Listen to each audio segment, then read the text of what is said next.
Assalamualaikum warahmatullahi wabarakatuh. Alhamdulillah wassalatu wassalamu ala sayyidina maulana Rasulillah wa ala alihi wa ashabihi wa man tabi'ahu wa nasarahu wa walah amma ba'dah. Fanawaina ta'alluma wa ta'lima wa tadhakkura wa tadhkira wa nafa'a wal intifa' wal ifadata wal istifadah wal hatha ala tamassuki bi kitabillahi wa sunnati rasulihi sallallahu alaihi wa alihi wa sahbihi wa sallam wa du'a ilal huda wa dalalata alal khair ibtigha'a mardatillahi wa qurbihi wa thawabih. Subhanaka la ilma lana illa ma 'allamtana innaka antal alimul hakim wa la haula wa la quwata illa billahil aliyyil azim. Allahumma inna na'udzubika min ilmin la yanfa', qalbin la yakhsha, wa nafsin la tashba, wa 'ainin la tadma, wa amalin la turfa, wa min du'ain la yustajabu laha birahmatika ya arhamar rahimin. Allahumma inna nas'alukal ilmal ladunni wal mashrabas safiyal hani ya wahhabu ya ghani. Allahumma la sahla illa ma ja'altahu sahla wa anta taj'alul hazana idza syi'ta sahla. Allahumma sahhil lana hifdzal ulum wa hab lana wasi'atil fuhum bijahi nabiyikal ma'sum. Allahumma barik lana fi Rajabin wa Sya'ban wa ballighna Ramadan wa a'inna 'alas shiyam wal qiyam wa tilawatil Qur'an wa tsabbit 'ala aqdamana 'ala sidqil mutaba'ah li sayyidil akwan sayyidina Muhammadin sallallahu alaihi wa alihi wa sahbihi wasallam. Ahbabana al-fadil kaum muslimin wal muslimat rahimakumullah. Alhamdulillah, kita bersyukur kepada Allah Subhanahu wa taala atas segala karunia dan nikmatnya sehingga kita dapat kembali melanjutkan majelis ilmu kita yang ini merupakan ikhtiar kita untuk memakmurkan sisa hidup kita dengan mendekatkan diri kepada Allah Subhanahu wa taala.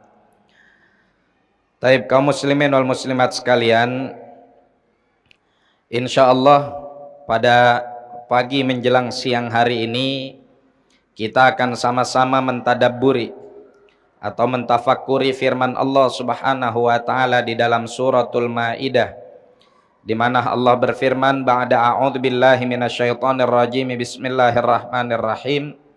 Ya ayyuhalladzina amanu innamal khamru wal maisiru wal ansabu wal azlamu rijsum min amali syaitan fajtanibuhu la'allakum tuflihun.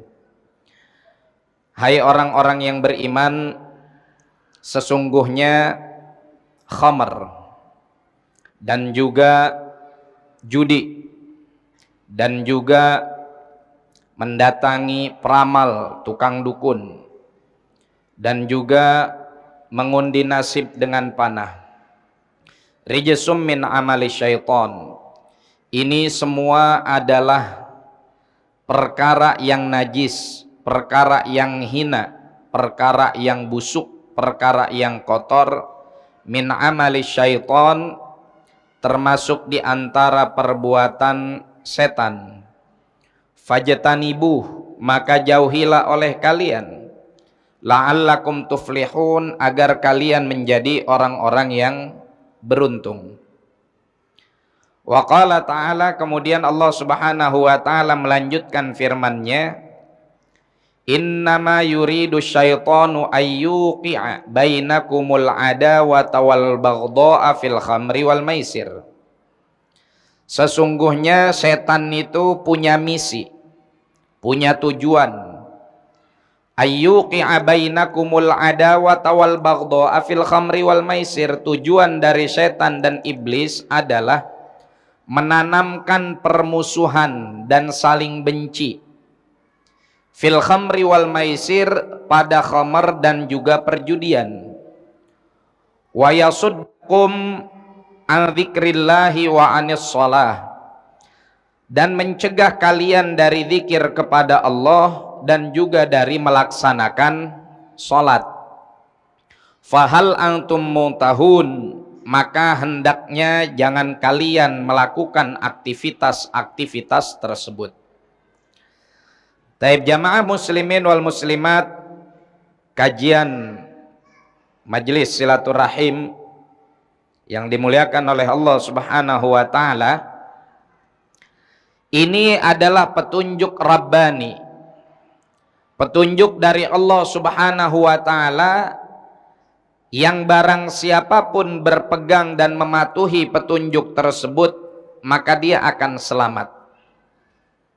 Man tamassaka bihi naja wa man a'rada anhu halak. Orang yang berpegang teguh dengan petunjuk Allah dan Rasulnya, maka dia akan selamat. Dan orang yang berpaling dari petunjuk Allah dan Rasulnya, maka dia akan celaka. Ya. Kita ambil satu contoh sederhana. Di perempatan ada lampu merah. Kalau merah tandanya ngapain, Bu? Yang biasa nyelonong bapak-bapak apa ibu-ibu? Bapak-bapak juga banyak. Bapak-bapak juga banyak yang biasa nyelonong. Cuman kalau ibu-ibu nyelonongnya cuman nyelonong lampu merah, nyelonongnya bapak-bapaknya lebih bahaya. Bukan lampu merah doang, sampai ke rumah janda dia nyelonongnya. Ya. Jadi lebih membahayakan. Tapi lampu merah tandanya kita berhenti. Lampu kuning hati-hati, siap-siap, waspada. Ya, kalau kitanya lagi hijau terus nyala kuning berarti siap-siap berhenti. Kalau udah tanda kuning udah jangan diserobot. Kalau kita lagi merah terus kuning sebelum hijau berarti siap-siap jalan. Jangan bengong. Kalau bengong nanti diklaksonin orang di belakang. Kalau nyala lampu hijau berarti kita jalan. Kalau ibu naik kendaraan di tikungan terus ada garis putih memanjang tidak putus-putus, itu tandanya nggak boleh nyusul, nggak boleh belok nyeruduk kan tikungan. Jalan tikungan ada marka jalan yang dicet di tengah-tengah warna putih nggak putus-putus, itu berarti nggak boleh nyalip. Ya, kalau marka jalannya yang putih-putih itu putus-putus, ibu boleh nyalip dengan syarat yang berlawanan arah kita pastikan sedang aman. Baik. Ini aturan manusia yang seringkali apabila dilanggar juga akan menghasilkan bahaya, celaka. Udah tahu merah, nyerobot aja, akhirnya sampai rumah sakit. Masih mending nyampe rumah sakit. Kalau nyampenya Taman Pemakaman Cibubur, jadi innalillahi. Tapi celaka dunia masih bisa diobatin, sakitnya sebentar. Tapi kalau sudah celaka adalah urusan agama, maka yang membahayakan adalah khalidina finnar, di neraka abadi, naudzubillah min dzalik. Maka dari itu kata baginda Nabi Muhammad sallallahu alaihi wa alihi wasallam, taraktukum alal mahajjatil baydha'i lailuha kanahariha la yazighu anha illa halik. Aku telah tinggalkan kalian ini di atas jalan yang terang, di atas jalan yang jelas, di atas jalan dan rambu-rambu yang nyata. La yazighu anha illa halik, tidak ada satu orang pun yang melenceng dari jalan tersebut melainkan dia akan celaka. An-Nabi sallallahu alaihi wasallam tinggalkan kepada kita Al-Qur'an. Di dalam Al-Qur'an tersebut dirincikan dengan hadis baginda Nabi Muhammad sallallahu alaihi wasallam. Al-Qur'an dan hadis baginda Nabi Muhammad sallallahu alaihi wasallam diajarkan pengamalannya, diajarkan cara prakteknya, diajarkan cara berperilakunya dengan keberadaan para ulama di tengah-tengah kita. Lantas kenapa masih banyak muslim yang celaka? Lantas kenapa masih banyak orang yang beriman tapi masih mengkonsumsi khamar? Masih banyak orang yang beriman yang juga melakukan praktek perjudian. Banyak orang yang beriman masih senang datang ke dukun. Banyak orang yang beriman masih senang mengundi nasib, bukan mengaduk nasib. Kalau ngaduk nasib istilah kita di Indonesia itu artinya ikhtiar. Dia datang dari kampung ke kota, saya mau ngadu nasib, ngadu peruntungan, maksudnya usaha. ya. Di kampung dia mungkin penghasilannya segitu-gitu aja, mudah-mudahan di kota mah ada perbaikan penghasilan selama yang halal yang dia perbuat. Nah, ini tentunya disebabkan oleh karena umat menjauhi tuntunan Allah Subhanahu wa taala dan Rasulnya. Padahal kalau kita renungi apa yang dikatakan oleh Al-Quran itu 100% benar, nggak ada salahnya. Yang disampaikan oleh Al-Quran itu nyata, bahwa praktek-praktek yang tadi disebutkan di dalam Al-Quran, khamar, judi, mengundi nasib, datang ke dukun, itu semua adalah bagian dari perbuatan setan, perbuatan iblis. Taib apa madaratnya? Nah, madaratnya yang disebutkan oleh Allah pada ayat yang berikutnya, innama yuridu syaitanu ayyuqi'a bainakumul adawata wal baghdha'a fil khamri wal maisiri wa yasuddakum an dzikrillahi wa anis shalah. Taib kita pengen tahu dulu apa sih itu khamr, ya. Apa khamr, Bu? Minuman keras apa hukumnya? Minuman keras hukumnya halal. Es batu. Es batu minuman keras. Ya, yang haram itu adalah minuman yang memabukkan. Tapi yang dimaksud dari khamar bukan hanya sesuatu yang memabukkan, yang yasturul akal, yang bisa mengunci otak kita. Itu bukan yang cuma jenis minuman aja, bukan cuma benda cair saja. Benda padat pun jika memiliki fungsi yang sama itu juga haram. Meskipun komposisinya awalnya halal. Zaman dulu khomer itu ketika turun ayat ini, rata-rata khomer itu dibikin dari, sampai sekarang juga umumnya khomer itu bahan bakunya adalah anggur. Makanya ada lagunya tuh, anggur. Nah, ya, dari anggur. Taib. Sekarang apa hukumnya makan anggur? Halal apa haram? Halal apa haram? Haram kalau parcel Ustadz ibu makan.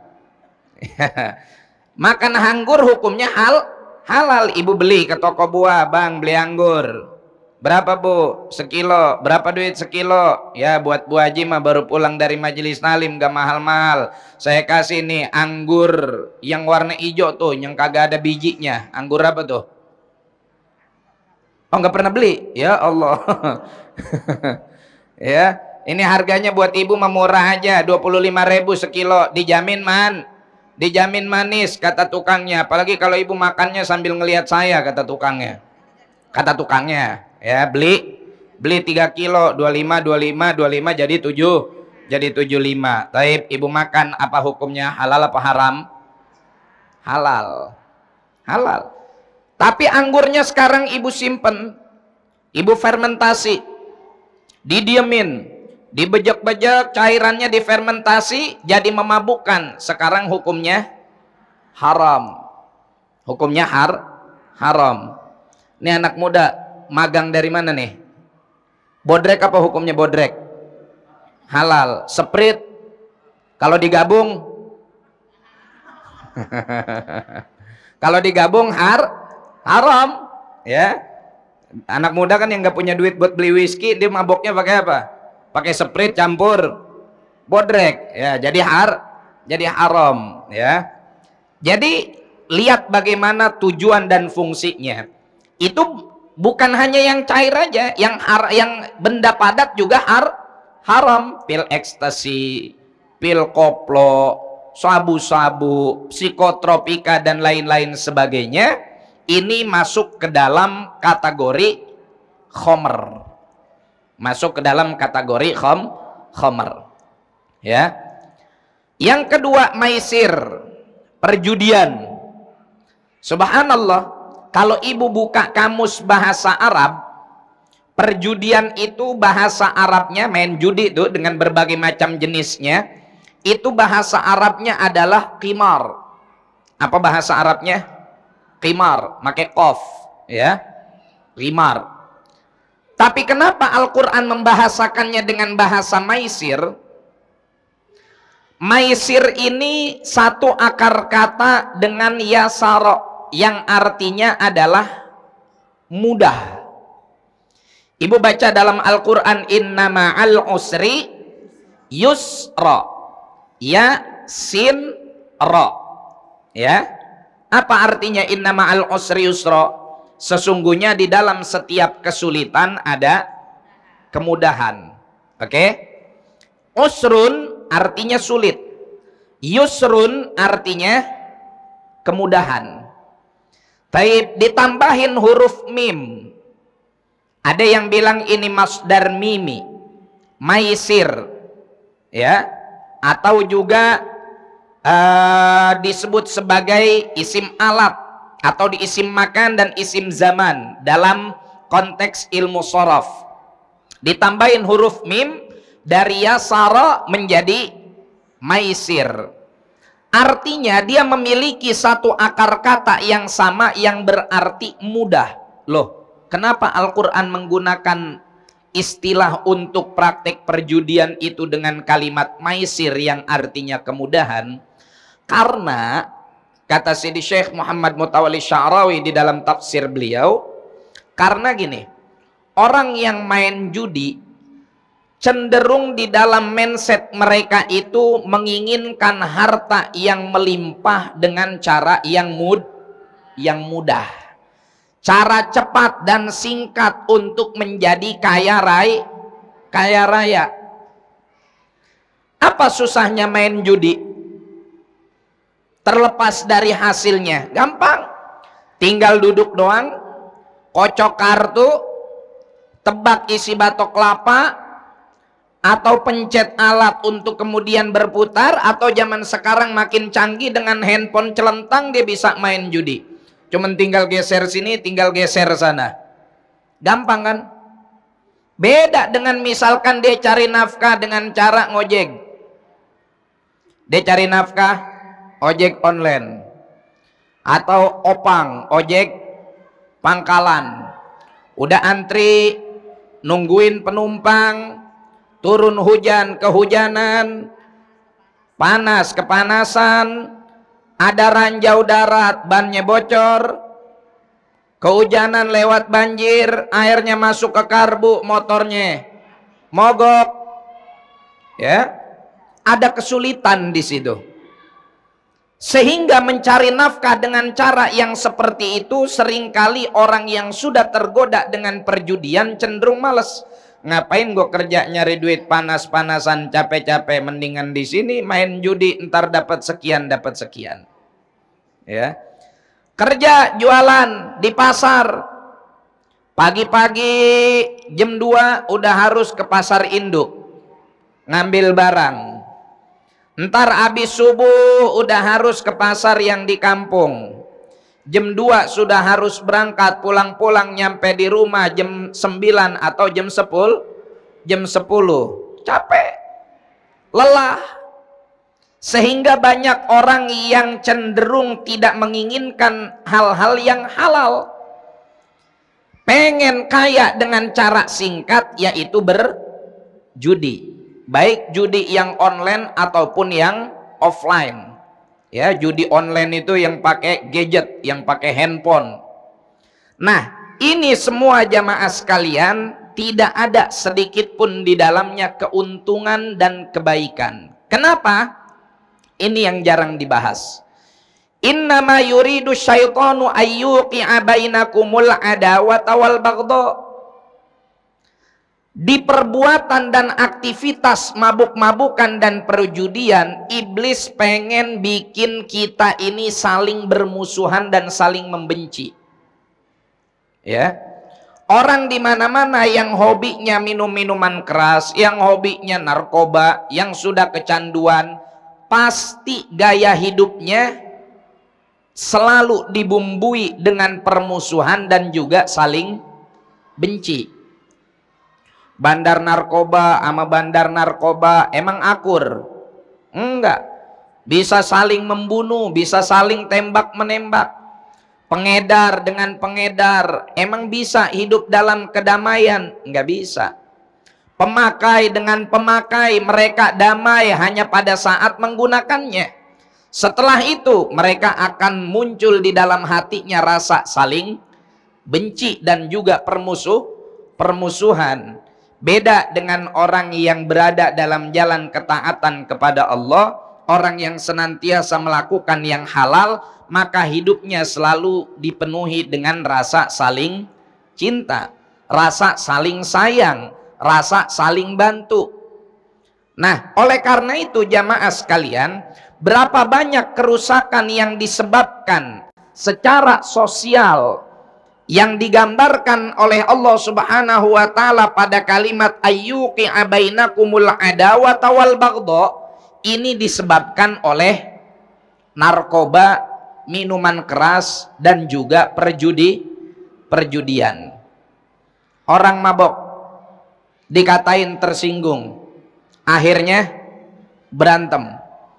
Orang yang sudah dibawa pengaruh alkohol atau sudah berada di bawah pengaruh narkoba, rasa sakit pada saat itu dia nggak kerasa, ya, sehingga dia dengan membabi buta untuk terus menyerang siapapun. Tuh anak-anak muda yang pada tawuran kalau malam minggu, kalau malam Sabtu jam 2 di jalanan sambil bawa-bawa kelewang, sambil bawa-bawa celurit yang panjang-panjang, itu mesti dibawa pengaruh sesuatu yang memabukkan, ya, karena sebetulnya mereka nggak punya nyalinya itu dipengaruhi oleh zat psikotropika. Akhirnya apa yang terjadi? Kerusakan secara sosial. Kerusakan secara sosial, ada nyawa yang hilang, ada harta yang rusak, ya. Orang lagi nongkrong di warung nasi kucing, diserang sama dia, ya, padahal yang di dalam orang bukan kucing, ya, nasinya nasi kucing tapi yang makan orang, diserang, akhirnya gerobaknya hancur, dagangannya berantakan, kerugian materi dihasilkan, ada yang terluka, kemudian ada yang sampai meninggal, wal'iyadzubillah. Ini sudah menjadi kerusakan sosial. Orang di bawah pengaruh alkohol, di bawah pengaruh narkoba, apa yang kemudian terjadi? Kerusakan hubungan dengan keluarga. Dia udah kecanduan sama narkoba, kecanduan dengan judi, duit udah nggak punya. Apa yang terjadi? Minta sama orang tua, "Ma, minta duit." Ibunya nggak tahu tuh duit buat apa. Duit buat apa lagi sih, Tong? Kan kemarin buat bayaran kuliah udah. Enggak, ini mah ada program lain dari kampus.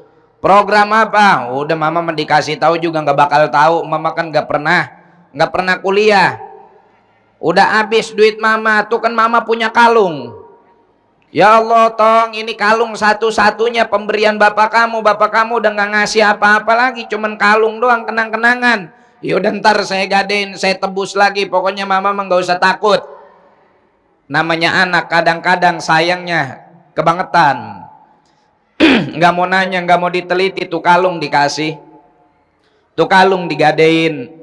Kalung digadein, ternyata anaknya sekolah enggak, kuliah enggak, yang ada duit hasil gadean kalungnya dipakai buat berjudi, dipakai buat narkoba. Nggak dikasih sama orang tuanya, anak ngambek, anak marah. Sehingga berapa kita lihat kasus saat ini orang tua, anak menganiaya orang tua.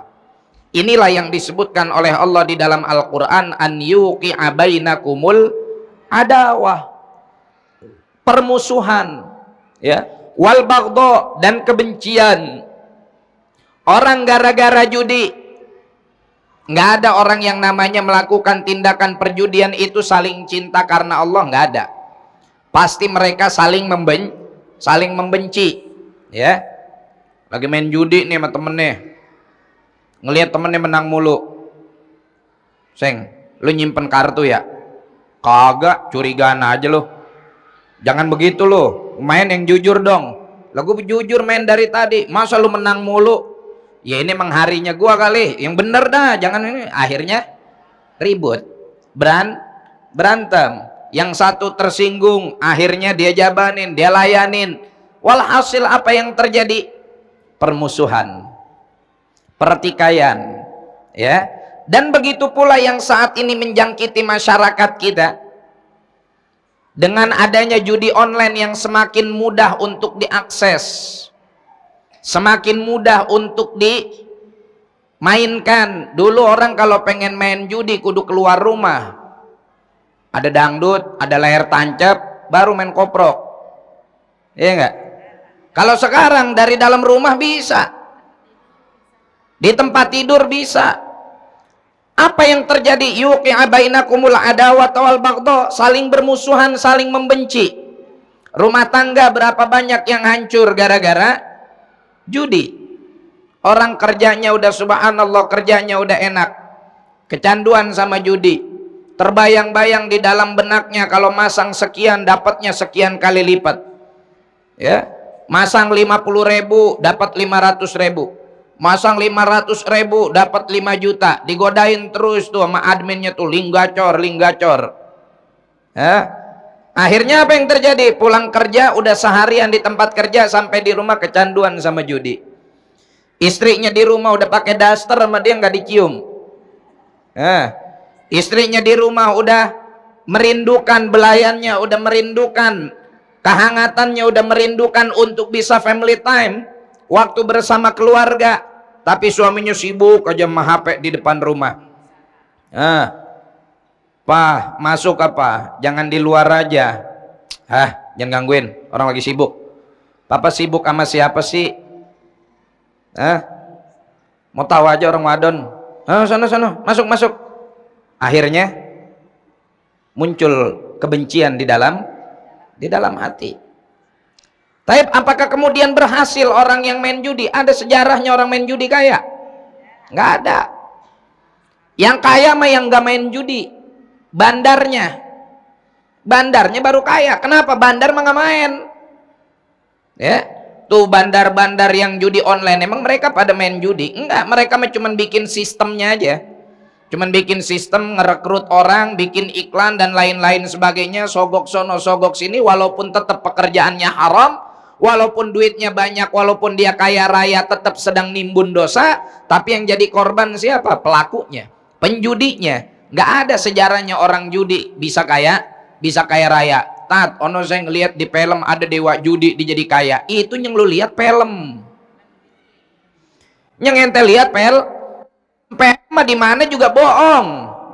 Walaupun based on true story, waduh, diambil dari kisah nyata, tetep aja isinya mah kebanyakan bohong. Kita kadang-kadang kalau ngelihat film, emang ada hidup indah kayak begitu? Kagak ada, ya enggak? Kita nonton film ayat-ayat cinta, nonton film ketika cinta bertasbih, nonton film dalam mihrab cinta. Masya Allah, ada mahasiswa kuliah di Al-Azhar, pinter luar biasa, cerdas, hafal Quran, pulang nyampe di rumah, semua wanita berebut pengen jadi istrinya. Udah nikah, masih ada yang pengen daftar, sampai punya bini 3, sampai punya bini 4. Film.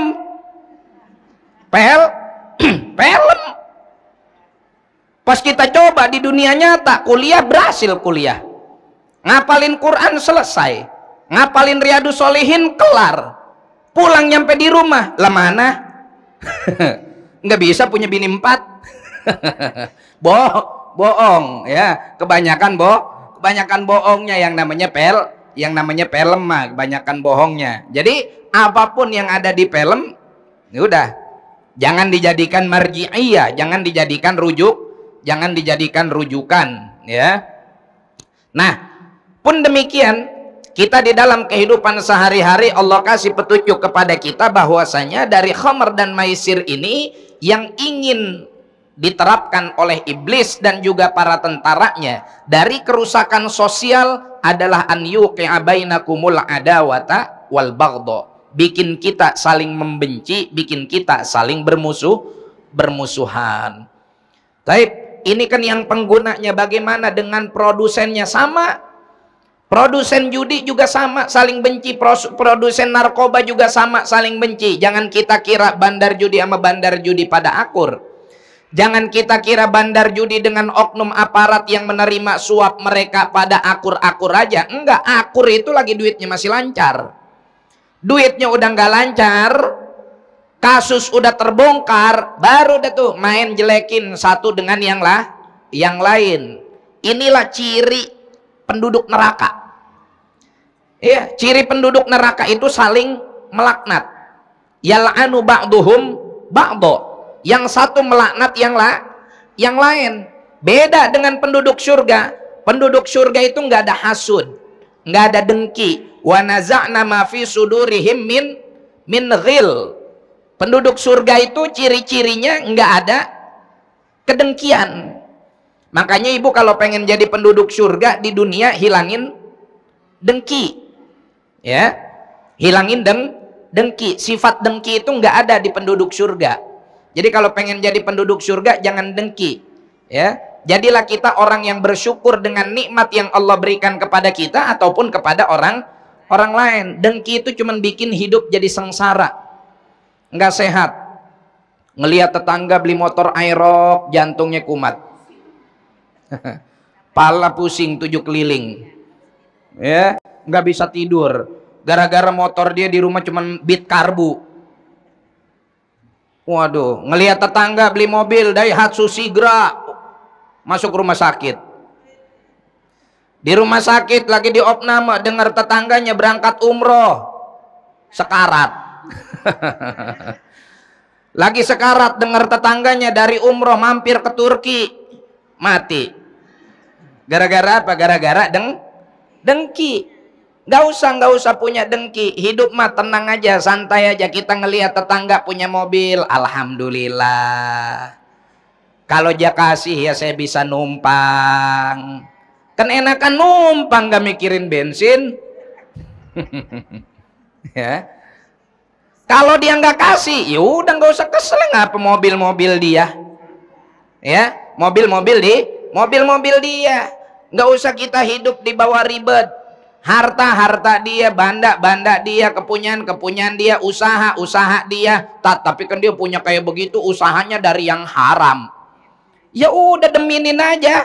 Kalau ibu bisa nasehatin, dengkiin jangan. Apalagi ngegosipin. Apalagi yang digosipinnya belum tahu jelas kepastian beritanya, udah langsung dijadiin bahan ngegosipan aja di tukang sayur pagi-pagi. Bu Yanti tahu nggak? Kenapa? Mau si Bu Dewi, ish. Ya, jangan ya. Jangan. Penduduk surga itu hatinya damai. Obrolannya juga enak. Illa qilan salaman salama. Jadi nanti penduduk surga itu ala sururin mutaqabilin. Mereka di atas permadani saling berjumpa, saling bertemu. Dan mereka akan mengenang dan bernostalgia atas kebaikan-kebaikan yang dahulu di alam dunia mereka perbuat dan lakukan bersama-sama. Kayak sekarang nih ibu kumpul di masjid silaturahim, kan dari daerah beda-beda. Dan apalagi hari ini saya lihat agak lumayan lebih banyak nih dari pertemuan bulan lalu ya. Bulan lalu kita di studio agak sedikit. Ini alhamdulillah makin banyak. Mudah-mudahan makin bulan makin bertambah kebaikannya dan yang mengikuti kebaikannya. Taib. Itu nanti di surga ibu akan saling mengenang nih pertemuan-pertemuan kayak gini. Ya. Ibu ketemu sama yang dulu duduk di samping padahal beda kecamatan, beda kelurahan, kenalan aja namanya nggak sempet. Tapi begitu di surga ketemu, ibu kayaknya saya inget dah. Ibu saya pernah ngelihat ibu di mana ya? Ibu juga pernah saya lihat, kayaknya kita pernah bareng-bareng dah sebulan sekali. Di mana ya? Oh, di masjid silaturahim. Nah iya bener ibu, kita pernah bareng-bareng di masjid silaturahim. Saya inget banget soalnya sama ibu kerudungnya nggak ganti-ganti. Akhirnya nggak enak juga. Ya. Tapi kalau penduduk neraka, mereka akan saling melaknat, saling bermusuhan, ya, saling bermusuhan. Sama ketika mereka masih di dunia, mereka pun saling bermusuhan. Taib, apalagi yang menjadi visi dan misi dari iblis di dalam khamr dan juga perjudian? Kata Allah, merusak individu. Di mana digambarkan kerusakan individu tersebut? Wa yasuddakum an dzikrillahi wa anis shalah. Iblis ingin menghalangi kita dari zikir kepada Allah dan menghalangi kita dari melaksanakan sholat. Pada perbuatan atau konsumsi khamr dan juga perjudian, yasuddakum an dzikrillahi wa anis shalah. Makanya nggak akan ada kita temuin orang lagi mabok ngucapin subhanallah, subhanallah, subhanallah, nggak ada. Ya, orang lagi mabok astagfirullah, astagfirullah, astagfirullah, alhamdulillah, alhamdulillah, alhamdulillah, nggak ada. Ya, nggak ada orang lagi mabok zikir. Orang lagi judi zikir, ada nggak? Nggak ada. Ayo kita mulai gaple kita pada siang hari ini dengan mengucapkan Bismillahirrahmanirrahim. Pok pok pok pok pok, nggak ada.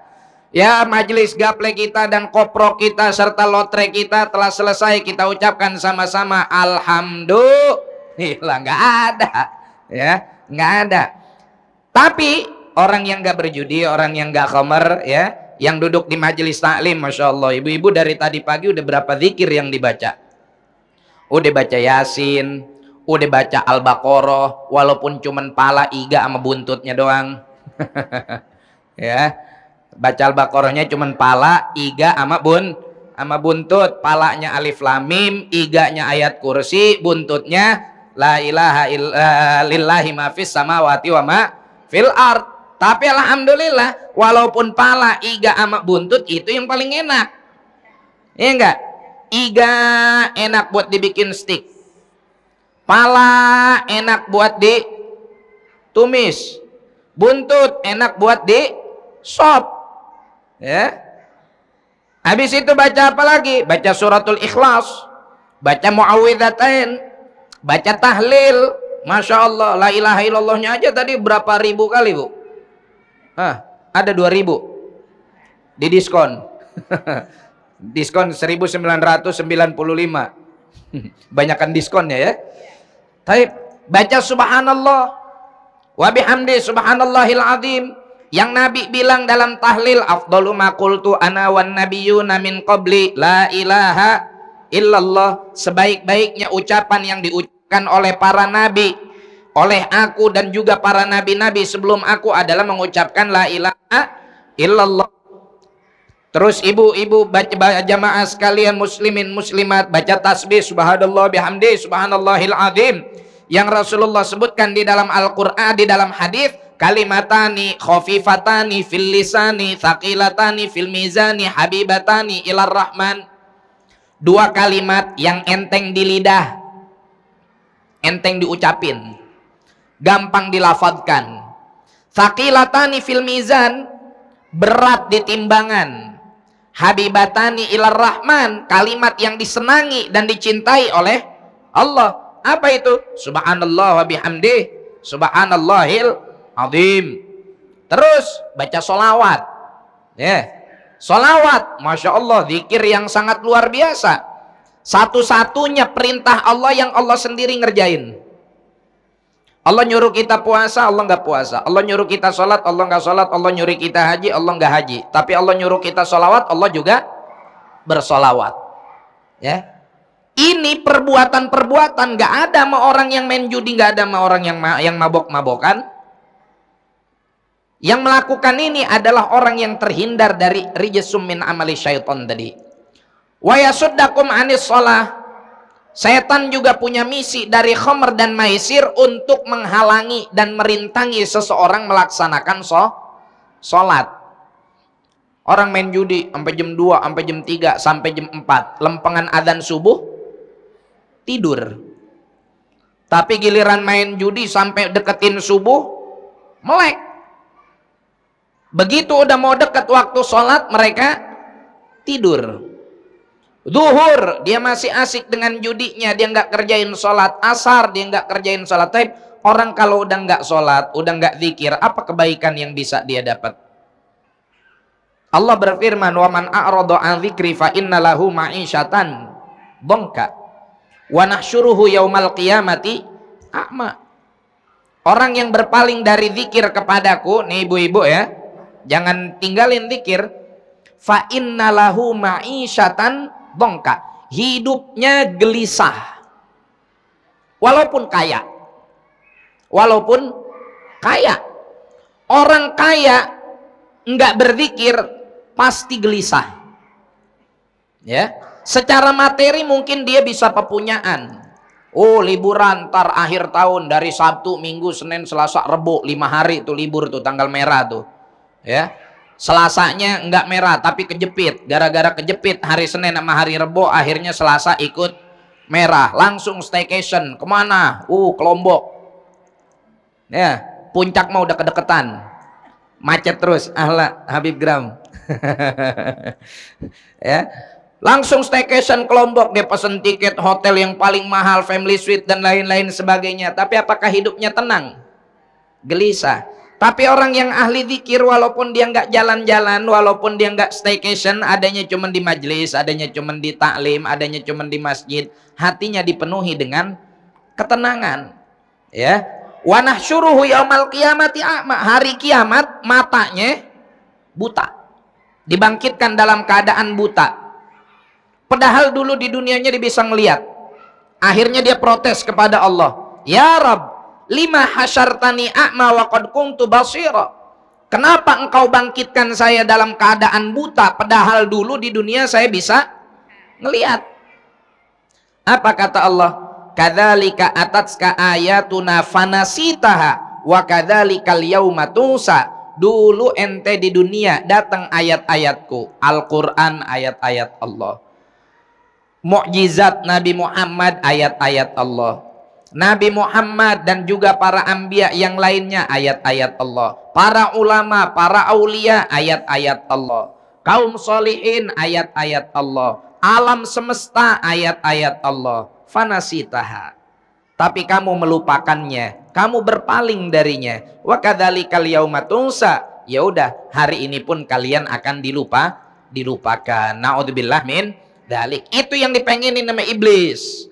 Kalau misi iblis telah terpenuhi, orang yang kecanduan khamar, yang kecanduan judi, jadi nggak zikir, jadi nggak sholat, iblis jadi banyak punya temen di neraka. Karena bahan bakar neraka adalah manusia ya. Waquduhan nasu wal hijarah uiddat lil kafirin. Bahan bakar neraka itu apa? Manusia dan juga bebatuan. Maka dari itu janganlah kita menjadi sahabat dan koleganya iblis, tapi jadilah sahabat yang terbaik dan umat yang terbaik bagi baginda Nabi Muhammad sallallahu alaihi wasallam. Maka hindari dan ingatkan orang-orang yang ada di sekitar kita, saudara kita, anak-anak kita, hindari dari segala macam perbuatan yang berpotensi bisa menjerumuskan mereka pada perjudian dan juga khamar. Mudah-mudahan Allah Subhanahu wa taala senantiasa jaga kita, jaga keluarga kita, menjaga orang-orang yang kita sayangi dan kita cintai. Amin ya rabbal alamin. Silakan ada pertanyaan, fadhol. Ibu-ibu ada yang mau bertanya? Silakan. Bunda Iis. Baik.